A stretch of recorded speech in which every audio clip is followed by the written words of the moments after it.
This is Dental All Stars, where we bring you the best in dentistry on marketing, management, and training. Hi everyone, I'm Alex Nottingham, CEO of All Star Dental Academy, and welcome to Dental All Stars. Our topic is gaining dental freedom through a well-designed membership plan, and our guest is David Pier. David is a co-founder and a client of the dental membership company DenVantage. He and his partners knew there had to be a way to stop dentistry from constantly caving to insurance companies. The success of the membership plan in his practice has motivated him to help other dentists achieve the positive results he and his DenVantage partners have achieved. David will be joining us at the All-Star Practice Growth Summit on May 19th and 20th in South Florida to discuss this topic. To learn more about the event, go to allstardentalacademy.com and please welcome David. Thank you, Alex. I appreciate the opportunity to spend this time with you and to share what has been such a great success to me and my partners with other dentists. I've reached the point in my career where giving back is more important. I love that. And tell me about this membership plans and DenVantage and how you got started in this business. I think your bio gives us a little bit of the journey, but I'd love to hear more. Sure. It really started after 2008. Now, that was when the Great Recession happened. In Maine, things always go a little bit slower. So it was probably around 2011. We were really feeling the slowdown still. And we felt that there had to be a way to bring on more fee-for-service patients. We've never been members of insurance companies. So I'd been looking at membership plans, and Ted Morgan, one of my partners, had also been looking at membership plans. The problem was, in those days, all the membership plans were deep discount plans. If I want to do a deep discount plan, I might as well just join a PPO. It's easier. But we're not a deep discount office. We're a high-quality office and quite frankly, a high-fee office. There had to be a way to do a membership plan where it served our patients and was a benefit to our patients, but was still profitable to us. And that's how we kind of got together with that thought in mind. And then my partners and I we've been together as a mastermind for many, many years, where we get together and talk about our practices and how to improve them. And we talked about the membership plans, and we each had different ideas on how the membership plans should be put together. The one thing that we all had in common is it had to be profitable. So we all went back and applied our different ideas to our practices. And then every month we get back together and say what's working, what isn't working. And the things that we found were, like we said, it had to be profitable. So we couldn't set our monthly fees at a rate that was too low to cover our overhead and the cost of the services that we provide. And then the second thing that we found, this was interesting, that it had to be monthly. And I'll go into that a little bit more later, but it has to be monthly, not annual.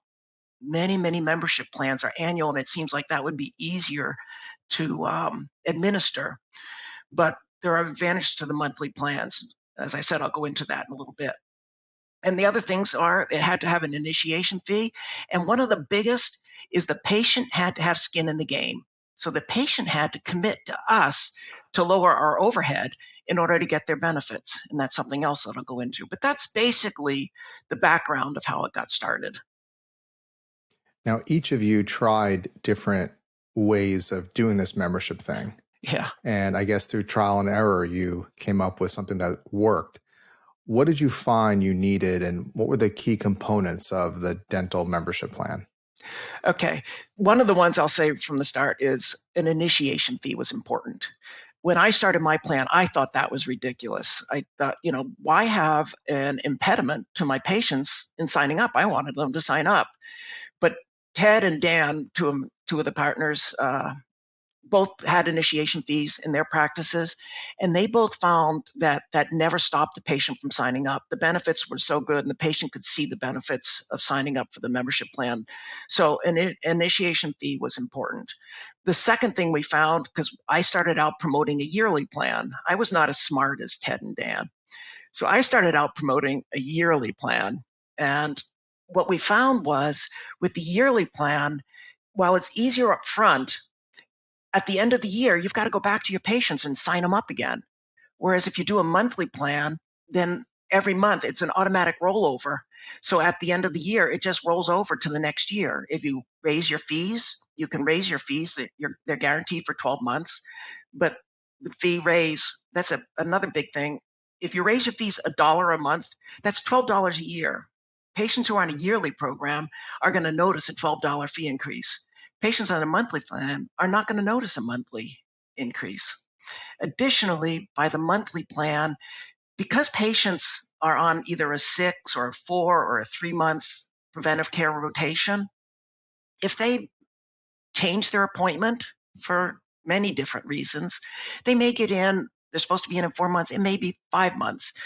They've paid for an extra month to cover some of the benefits that you're providing for your patients. So there are a lot of advantages to the monthly fee over the yearly fee. And then, as we said, one of the biggest things was the patients had to have skin in the game. And what we found was in the contract, it says that the patients have guaranteed that they're going to give us a week's notice for any appointment changes. They also have agreed to the idea that if they miss an appointment or don't give us at least 48 business hours ahead of their appointment notice, that they're going to pay a $40 per hour rescheduling fee. And that's automatic. That alone, Alex, has reduced our missed appointments by 50% over our non-member patients. It's been great. And then the other one is they have to prepay for their portions of any treatment being done. So our AR with these patients is 0. So look at 2 of our highest overhead things, missed appointments and collections. And they've eliminated those overheads. So therefore, when we give them the benefit, we're giving them back what they've saved us. Because it makes sense. If they're doing monthly, first of all, they don't even notice it as much as annual. There's also, you have their credit card on file. Yes. And so you can enforce that very easily. Whereas before, most offices don't have a card on file. So if they break appointments or whatnot, it's not done. Now, we have some verbiage that we do typically if there's a broken appointment that we might give them a way out in the beginning. We're looking to teach them, not punish them. Absolutely. But I like the fact that you're saying, look, you got to have skin in the game. We're going to be giving you a reduced fee. You're going to be part of our practice. We're all working together to help. We're not giving the insurance company money. The money that's being saved is between us, and we're taking care of you. So I really like that model. Why do you think it's critical now? I know memberships have always been important as an option for dental offices. Why now? Why now is it even more of an issue to pay attention to? Yeah, thank you for that. As I said, that this has created a passion in me to share this, and it's because I care about our profession. I feel like at my age, I'm in my mid-60s, I've really ridden the wave of the best era of dentistry, but I hope that the next era is going to be even better than mine. But it's not going to be if we keep being overpowered by insurance companies going to PPOs with lower and lower reimbursement rates, more DSOs accepting those and doing, I hate to say it this way, but it's called two-tiered dentistry. You can go to a high-level fee-for-service and get high-quality care, or you can go to an office that is keeping costs as low as they possibly can, and you just can't do the same level and cover your overhead at doing that. So that's one of the reasons why membership plans support fee-for-service dentistry. It also helps individual dentists compete with the DSOs. So those are 2 of the main reasons that I feel that membership plans are really important in this age. Well, what if you are a dentist that takes many insurance plans, or you're all insurance, PPO, most likely, or even on the HMO side? How would you speak to this? That's a hard one, and it's one I've heard from actually several dentists that I've spoken to when I talk to them about membership plans. I'm in an area where it's only about 60% of the patients in this area have any dental insurance at all, and about 40% of my patients have insurance. In areas where it's more like 80 or 90%, how do they get into this? The one thing I would say is no matter where you are, no matter what your market is, the 40% of Americans are uninsured when it comes to dentistry. That's 140 million people. They're in your backyard too. You said 40%? 40%. That was the latest thing when I looked it up to get Wow. to plan for this. That's an interesting insight because we think that it's the insurance companies that are the issue, the only issue. Well, they're 60% of the issue, but 40% is just they don't see the value in doing the dentistry, and they don't have an excuse for the insurance side. So there's certainly a big opportunity here. That's really a great insight to be aware of. Yeah, there's one other thing that goes with that, Alex, and that is I taught high-level work with composite dentistry, both for myself and in courses that I've done, and also for BioClear Group with David Clark out in Tacoma, Washington. And these are using composites in ways that are not in the textbook, but are really, really excellent dentistry and excellent care for our patients. The problem is you can't do that type of dentistry for usual and customary fees. So when I teach these courses, one of the saddest things I find is when a dentist says to me, well, I'm a member of a PPO and I'm limited to what I can charge. They can't provide the best dentistry for their patients because they're limited by their PPOs. And to me, that is just plain wrong. It's as an attorney, we learn about conflicts of interest. And I Yeah. really think that just looking at the insurance situation is a conflict of interest because an insurance company is designed to maximize profits legally, and Yeah. to deny benefits would serve them. And so, but now that puts dentists in a position because they have a standard of care they have to follow, otherwise they lose their license or they can get sued.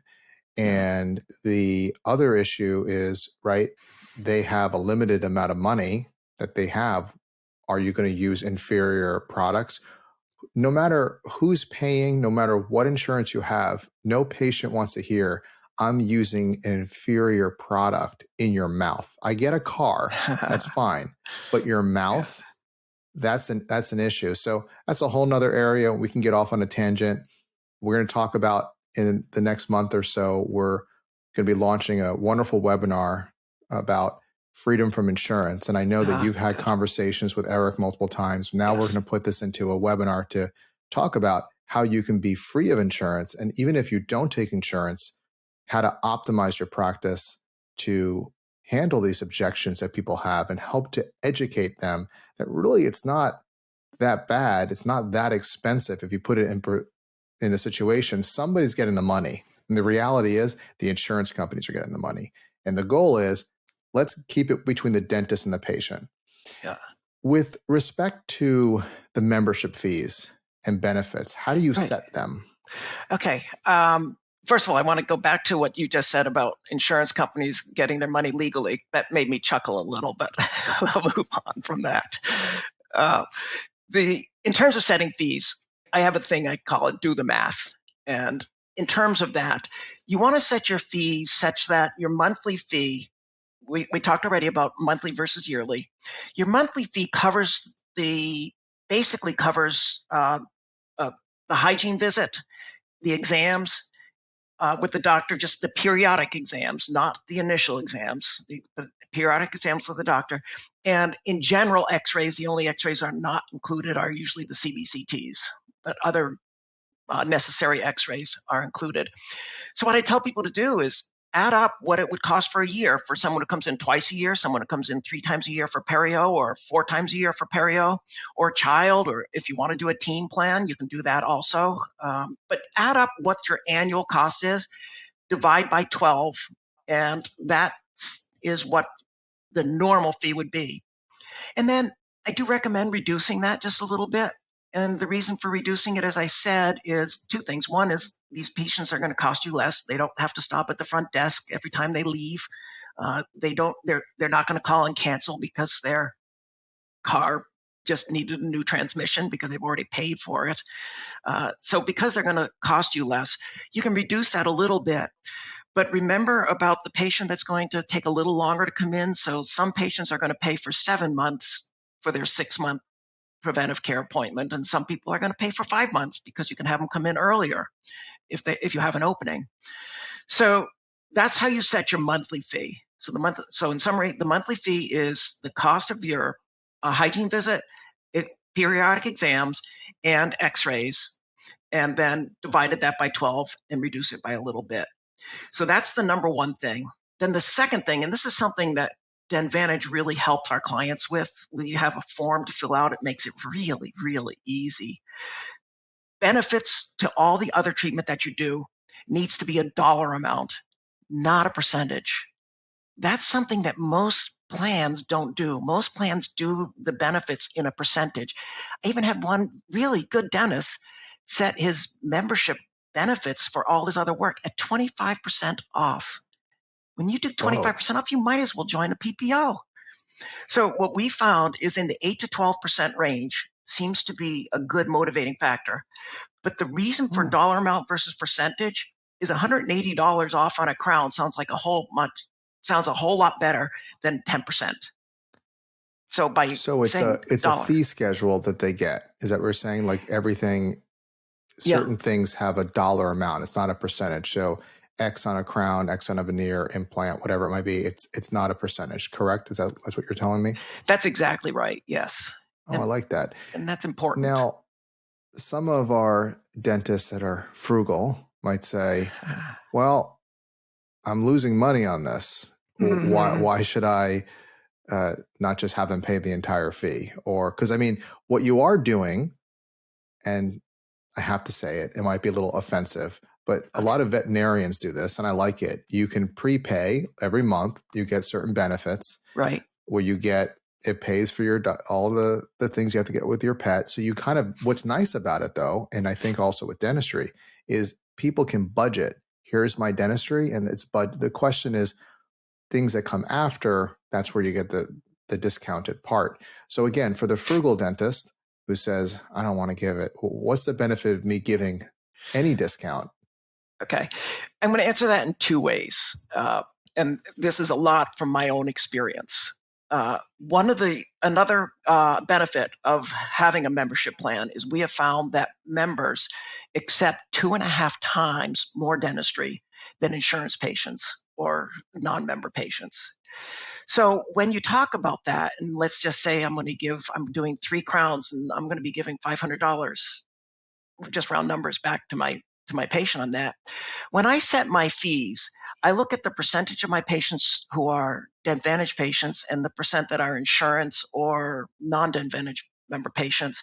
And I set my fees such that I'm thinking my membership plan, that fee is a fair fee for that patient who's reducing my overhead. So by setting my fee that way, I'm happy to give them that benefit. So when I look at it, and let's just say I gave away $15,000 in benefits. Let's just say I'm using 10% for that. In order to give away $15,000 worth of dentist benefits, I had to do $150,000 worth of dentistry. Now, when I do that $150,000 worth of dentistry, 2.5 times that or divided by 2.5 is the amount of dentistry I would have done without my plan. So I'm making a lot more with my So it's my really membership like a plan. marketing cost in a It sense. is. It's that human nature. When you go to the store, and today only, you can get this beautiful new color TV for $50 off. They don't say 10% off. They say $50 off. Human nature says, I'm going to buy. And of course, insurance companies will say, well, it's a marketing cost too, but not 40% off. When is the best time to present a membership plan? That's a good question. And there is many, many times when it's the best time to present it. We do at the initial call when we ask if there's any insurance that we may be able to help you with. No, we don't have insurance. Oh, have you heard about our membership plan? It's on our website, and I'd be happy to answer some questions about it now. So the patient's heard about it. A lot of patients sign up right there on the call when the admin team is speaking to the patient. The place where you really get them is at the initial exam. and you're doing the complete series of x-rays and you're setting them up for their hygiene visits. And then you can say again, I know Becky talked to you about the membership plan. Can I go over that more and what the benefit to you would be with that? So that, and notice I'm using questions. May I go over it with you more? I know you did a program recently on the permission statement, which is a very powerful tool. That's right. And I'll link that you mentioned that. I'll link that in the notes as well. Okay. Now tell me about DenVantage. How does your process work or your program? Yeah, what we found, this is the last thing that we found in terms of our mastermind and setting up the programs, is that when we did the monthly fees, it was great keeping it in-house for 10 patients, 20 patients, 40 patients, 50 patients. When we got up towards 100 patients, it really was time consuming, and we realized we had to automate it in order to make it work. And so we went to a web designer and we had them automate it for us. And we shared that automation. And then that is when we realized we had that, we said, we have something that we can serve all our colleagues with. So the way DenVantage works is, from our experience, we have a cookie cutter way to set it up. But when I say cookie cutter, it's you fill in the blanks with your data. It's your program. We don't tell you what your fee should be other than giving you suggestions that we found work. But it's just it becomes fill in the blanks instead of doing all this work. Plus you have Meg who will help you through it. And all that doesn't cost you anything. There's also no monthly fee to stay with DenVantage. The only fee is $3 per patient per month. That's what DenVantage charges. And also DenVantage handles the credit card and the merchant fees. So that's really only $2 a month, because you would spend $1 a month on those fees anyway. So that's what DenVantage does for you. That's really nice. For that, we'll help you put it on your website. You have a link to DenVantage so that patients can do it online. They can fill out the agreement. We have the agreement that we work with our patients that we have found to be so effective. No other program out there has that. So those are the things DenVantage does. And again, what's nice is you and some of your colleagues will be at the All-Star Practice Growth Summit. Very much looking forward to that. Yeah, the 19th and 20th in May. Yes. At allstardentalacademy.com. You can learn more about that. We only have just a handful of tickets left, so we're trying to squeeze everybody. Yeah, we're really full, but I'm trying to push the fire code of I can fit in there. And you'll be there, and so you'll be speaking as well, so it'll be great to connect. And if you can't, certainly you can call Meg. I'll put her number in the show notes for everybody. It's 207-266-8434, but we'll keep that in the show notes. And you also have a free book as well, and they can get that from Meg. And Alex, if they'd like to talk to a dentist who's actually done it in his practice and still does it in his practice, I would be happy to have any of your clients call me directly too. I can give you my cell phone. It's 207-233-1393, or David Pier, DMD @gmail.com. And you're easy to find, David. I am. And I've had many people call me, and I really, like I said, I'm at the stage where I want to give back, and I really be happy to help. Thank you so much, David. Thank you for being on the program.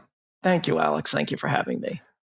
Well, please remember to subscribe on YouTube and follow us on Apple Podcasts and Spotify. Until next time, go out there and be an all-star. We hope you enjoyed this episode of Dental All-Stars. Visit us online at allstardentalacademy.com.